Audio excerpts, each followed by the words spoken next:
اپنوں کے نقش قدم پہ ہو مرنا یا جینا وَيَرْحَمَ اللَّهُ عَبْدًا قَالَ آمِينَ۔ عمل سے زندگی بدتی ہے جنت بھی جہنم بھی، یہاں کی اپنی فطرت میں نہ نوری ہے نہ ناری۔ بہت ہی اچھے انداز سے آپ حضرات کو تھوڑا ہلا رہے تھے اور کچھ بتا رہے تھے کہ اگر اللہ کی زمین پر اللہ کا نظام چاہتے ہو تو اس کے لیے انشاءاللہ ہر میدان میں آپ نے علماء کرام کو مضبوط کرنا ہوگا۔ چونکہ ہمارے اکابرین کثیر تعداد میں تشریف لا چکے ہیں، صوبہ سندھ کے نائب امیر حضرت اقدس حضرت مولانا عبدالکریم عابد صاحب تشریف لا چکے ہیں، اور اس کے علاوہ جتنے مہمان آ چکے ہیں اور جتنے حضرات یہاں پنڈال میں تشریف رکھتے ہیں، میں حضرت اقدس جناب مفتی محمد حنیف صاحب دائم برکاتہم عالیہ کی طرف سے اور یہاں کی ساری انتظامیہ کی طرف سے انہیں دل کی اتھا گہرائیوں سے اہلا و سہلا مرحبا خوش آمدید کہتا ہوں۔ چونکہ وقت بھی کم ہے اور ہماری بلبلی جمعیت فاضل نوجوان حق و صداقت کا نشان حضرت مولانا قاضی منیب الرحمان صاحب تشریف فرما ہیں، میں ان سے ملتمس ہوں یہاں مائک پر تشریف لائیں اور آج کی اس محفل میں آپ حضرات سے محو گفتگو ہوں۔ تشریف لاتے ہیں حضرت مولانا قاضی منیب الرحمان صاحب۔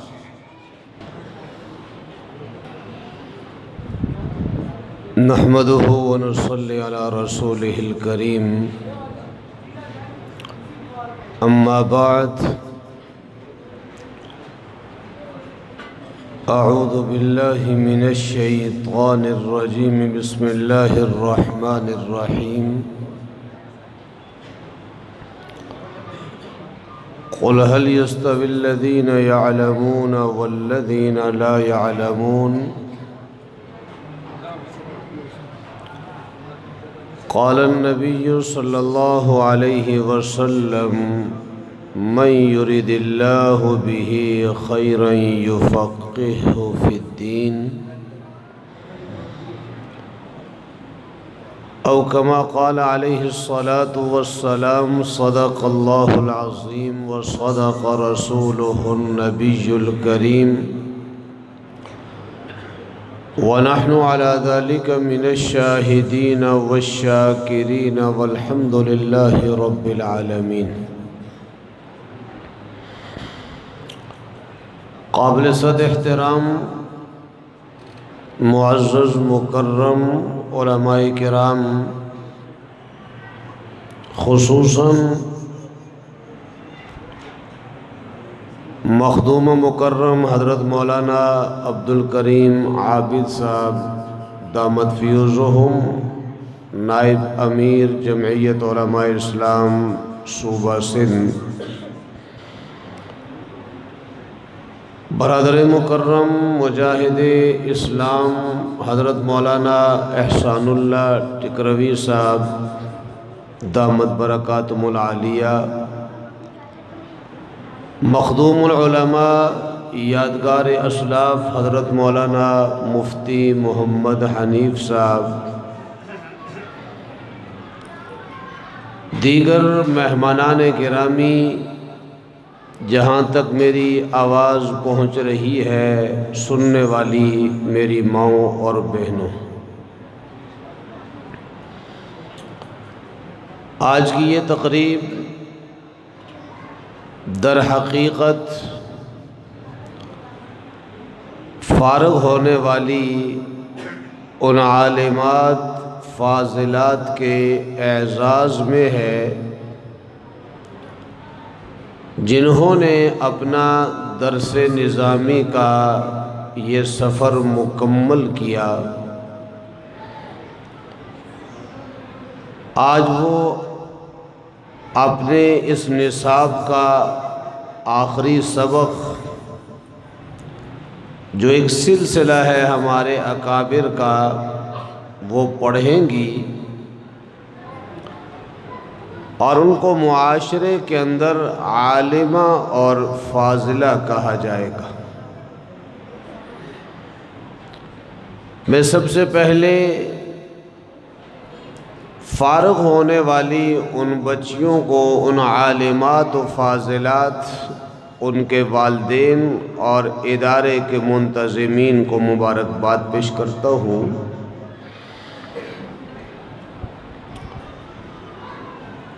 دوسری گزارش میں بالخصوص ان فارغ ہونے والی طالبات سے کرنا چاہوں گا کہ یہ اللہ رب العزت کا بہت بڑا فضل و کرم ہے کہ اس رب نے آپ کو اپنے دین کے لیے قبول فرمایا۔ سینکڑوں لوگ موجود ہیں جن کی تمنا ہوگی کہ کاش میری بچی بھی حافظہ بن جائے، میری بچی بھی عالمہ بن جائے، لیکن این سعادت بزور بازو نیست۔ جب تک اللہ کا فضل نہ ہو، اس کا کرم شامل حال نہ ہو،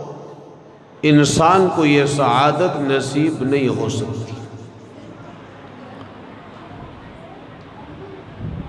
یہ فارغ ہونے والی بچیاں، یہ عالمات اور فاضلات، یہ اب معاشرے کی عام خواتین نہیں، بلکہ ان کی ذمہ داری عام معاشرے کی خواتین سے بڑھ گئی، کیونکہ اللہ نے جب علم کی دولت سے نوازا ہے، جب قرآن کی دولت سے نوازا ہے، جب حدیث کی دولت سے نوازا ہے، جب دین کی سمجھ سے مالا مال کیا ہے،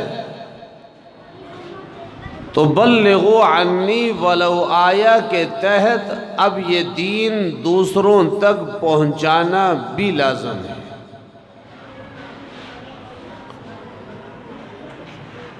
آج اگر یہ مدرسہ عائشہ جہاں بچیوں کا یہ تعلیمی سلسلہ ہے، اگرچہ عالمی سطح پر یہ کوشش کی جا رہی ہے کہ ان دینی مدارس کو سمیٹ دیا جائے، ان کے لیے ایسے قوانین، ایسے اصول اور ایسے ضابطے بنائے جا رہے ہیں کہ ایک دینی ادارہ کھولنا، اس کی بنیاد رکھنا مشکل ہو جائے۔ لیکن میں اپنی ان بہنوں کی خدمت میں گزارش کروں گا، آپ کا مقام معاشرے کی عام عورت کی طرح نہیں، آپ کا مرتبہ معاشرے کی عام عورت کی طرح نہیں، بلکہ اس وقت آپ معاشرے کی ایک رہنما ہیں۔ آپ نے اپنے گھر کے ماحول میں، اپنے عزیز و اقارب کے ماحول میں، آپ جس گھر کی رونق اور زینت ہوں گی، اس ماحول کے اندر آپ نے اپنے علم کے مطابق ایسے عمل کا مظاہرہ کرنا ہے کہ جہاں دوسری طرف بے راہ روی کا شکار جو خواتین ہیں، اسلامی اعمال سے دور جو خواتین ہیں، آپ کے عمل اور آپ کے کردار کی وجہ سے وہ دین پر راغب ہو جائیں، وہ دین کی طرف مائل ہو جائیں۔ وہ بزرگ کہتے ہیں کہ ایک عورت اگر بن جائے تو خاندان بنتا ہے۔ گھر کی تربیت عورت کے ہاتھ میں، اولاد کی تربیت بنیادی طور پر عورت کے ہاتھ میں۔ یہ آج کسی کی بیٹی ہے، کسی کی بہن ہے، کل یہ کسی کی ماں ہوگی، کسی کی رہنما ہوگی۔ معاشرے کے اندر ایک بہت بڑا کردار اس خاتون کا ہے۔ یہ خاتون اگر نمازی ہے، یہ صوم و صلات کی پابند ہے، قرآن کی تلاوت کی پابند ہے، حلال و حرام کے درمیان میں فرق کرنے والی ہے، اس کے آثار اولاد پر مرتب ہوں گے، اس کے آثار گھر کے ماحول پر مرتب ہوں گے۔ اللہ نے بعض ایسی خواتین جن کی قسمت ایسے گہرانوں میں تھی کہ جہاں کوئی آپس میں جوڑ اور مناسبت نہیں تھی، رشتہ ہو گیا، لیکن اس عورت نے اس معاشرے کو ایسا پیار و محبت دیا، ایسے اخلاق کا مظاہرہ کیا کہ اس نے اگلے پورے ماحول کو تبدیل کر دیا۔ ایک شخص کے ہاں بیٹیاں تھیں، سکول پڑھا، اعلیٰ تعلیم حاصل کی، بڑی ڈگریاں حاصل کر لی۔ ایک بچی کا ذہن، اس کی سوچ دینی تعلیم کی طرف تھی، جبکہ والدین اس بات کو پسند نہیں کرتے تھے، لیکن وہ حافظہ بنی، عالمہ بنی، معاشرے کے اندر، اپنے خاندان کے اندر لوگ اس کے رشتے کے لیے ہی نہ آئیں، اس عالمہ کو ہم کیسے سنبھالیں گے، یہ پردہ کرنے والی خاتون ہے، ہمارے معاشرے میں تو پردہ نہیں ہے، کئی رشتے آئے یوں ہی واپس چلے گئے۔ دور دراز سے ایک رشتہ آیا، والدین نے بات چیت کی، وہ لڑکی خود آئی، کہا کہ آپ ان کے گھر کا جائزہ لیں، ماحول کا جائزہ لیں، خاندان اور غیر خاندان کے مسئلے کو چھوڑ کر کے آپ نسبت کریں۔ بہرحال ایک دوسرے خاندان میں اس کی نسبت ہوئی، اپنے خاندان نے قبول نہیں کیا اس کو۔ سال 2 سال گزرے، اس جانے والی بچی نے اس گھر کے اندر وہ کام کیا، گھر کے بچے، اڑوس پڑوس کے بچوں کو جمع کیا، ان کو قاعدہ، سپارہ، قرآن کریم پڑھایا۔ 2 سال میں بچوں نے چھوٹے چھوٹے اور بڑی خواتین نے ان سے قرآن صحیح کیا، اپنی نمازیں صحیح کی، اپنے کلمے صحیح کیے۔ 2 سال کے بعد اس بچی نے تقریب رکھی، اپنے والدین کو بلایا، والدین اس تقریب میں آئے، پڑھنے والی بچیوں نے جو کچھ پڑھا تھا اس کا اظہار کیا۔ والدین نے جب یہ منظر دیکھا، کہا کہ باقی بچیوں کو جو میں نے اعلیٰ تعلیم دی ہے ان سے تو ہمیں کچھ حاصل نہ ہوا، ہم نالاں تھے کہ ہماری بچی مدرسے میں جا رہی ہے، لیکن اب سمجھ میں آیا کہ دنیا اور آخرت کی کامیابی کے لحاظ سے جو کچھ ہمیں اس بچی سے مل رہا ہے وہ کسی اور سے نہیں مل رہا۔ اس لیے میں اپنی ان بہنوں کی خدمت میں گزارش کروں گا، آپ جس گھر میں جائیں اس گھر کو مدرسہ بنائیں۔ مدرسے کا یہ مطلب نہیں نام ہو، علاقے میں اشتہار لگے، جس گھر کے اندر ہیں اس گھر کے بچوں کو پڑھائیں، اڑوس پڑوس کے بچوں کو بلائیں، 1-2 گھنٹے آپ اس گھر کے اندر اس دین کو لوگوں کو پڑھائیں، محلے کی بڑی عمر کی خواتین کو آپ بلائیں، ہو سکتا ہے اس خاتون کو صحیح کلمے نہ آتے ہوں، اس خاتون کو نماز کا علم نہ ہو، آپ اس کو بلا کر لائیں، آپ اس کی نماز صحیح کروا دیں، آپ اس کے کلمے صحیح کروا دیں، اس کو پاکی اور ناپاکی کے مسائل سمجھا دیں، اس کی زندگی بھی بن جائے گی، آپ کی زندگی میں بھی اللہ برکتیں عطا فرمائیں گے، اور جو اصل اس دین کی خدمت ہے وہ فریضہ بھی ادا ہوگا اور معاشرے کے اندر اسلام پھیلتا چلا جائے گا۔ وقت ختم، میں ایک گزارش چھوٹی سی یہ بھی کروں گا، ان کو دینی ماحول مہیا کرنا یہ والدین کی ذمہ داری ہے۔ والدین اگر یہ ماحول دیں گے یہ خدمت کر سکیں گی، والدین حوصلہ افزائی کریں گے یہ خدمت کر سکیں گی، بہن بھائی تعاون کریں گے یہ خدمت کر سکیں گی، ان کے میاں ان کا تعاون کریں گے یہ دین کا کام کر سکیں گی، ورنہ یہ علم ان کے لیے ایک بوجھ بن جائے گا۔ تو دولت کا ملنا مشکل نہیں ہوتا، دولت کو سنبھال کر استعمال کرنا مشکل ہوتا ہے۔ لہٰذا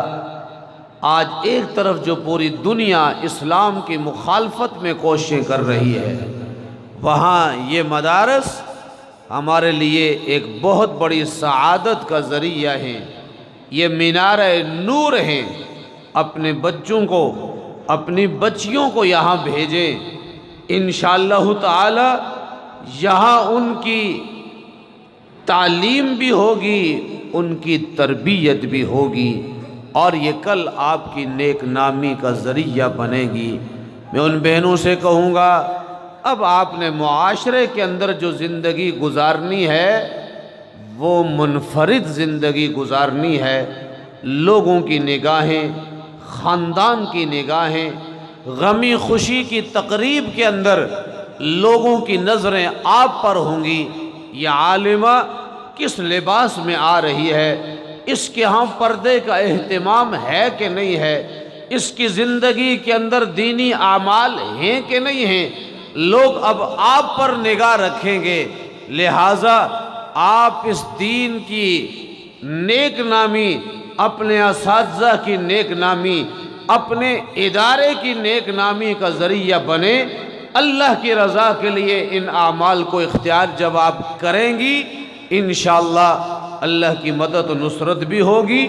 اور اس معاشرے کے اندر ایک اسلامی انقلاب کی فضا بنے گی۔ اللہ ہم سب کا حامی و ناصر ہو۔ وما علینا الا البلاغ۔